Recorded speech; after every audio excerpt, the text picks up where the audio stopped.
mean, a lot of us were saying that with Haney and Garcia. No, that's what y'all would say. That's what y'all would say. I didn't say that. Can't get them all right, but I didn't say that. Yeah. I didn't say that. What did you think of that fight this past Saturday?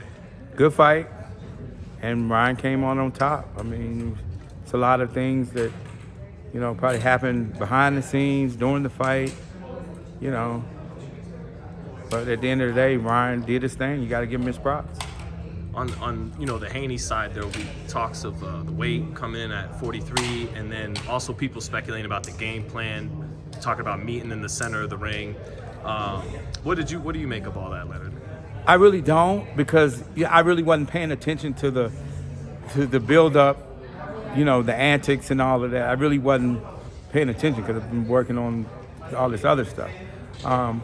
But again, is that when it comes to these big fights, you got to stick to your game plan, whatever that is. You can't let somebody drag you into that, So again, it's like it played out pretty much how Garcia said it would play out. But you got to give credit to Haney for having a big heart and for getting up, off the canvas the few times that he did. You got to give him credit for that. Well, to your point about sticking to your game plan and what's best for you, I did think of Floyd after the fight, because I was one of the people in the media kind of putting pressure on Devin to get a stoppage, and I was taken back to why Floyd always said what he said about being smart and just getting the victory, and it even made me think of Shakur's fight with De Los Santos and made me go, well, at least he did get the victory for as much as, And at the end of the day, that's all it's about. It's winning first.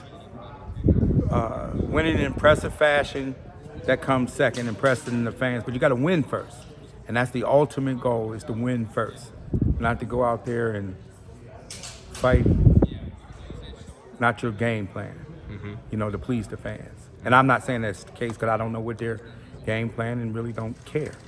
But at the end of the day, you just got to give props to the guy who came out on top. Yeah, you knew Devin since he was a kid, coming in Floyd's gym. What do you say to him, and trying to recover from this first loss? It happens. It's part of the sport.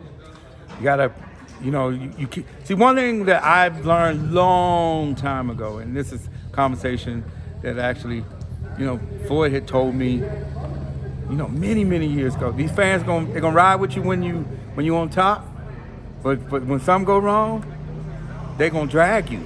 They just gonna drag you. So you never can get too caught up in believing whatever they say about you, whether it's good, in the same way when it's bad. You gotta have a happy medium. And it's like you never can get too high with the highs and never get too low with the lows. So again, you just have to take it in stride, learn from your mistakes, and then go back to the drawing board. Yeah. I mean, they talk about that even, like in the NFL, all them football players, one day at a time, don't get too high, don't get too low. I guess that's why I like, when it comes to me, I don't give a fuck what people say. I stay locked into the moment because, again, when you've done things at the highest level, you've seen these kind of things happen to other fighters, and you have to make sure you're doing your job and your team is doing their job, and you're all on one accord moving forward, because it's a team effort.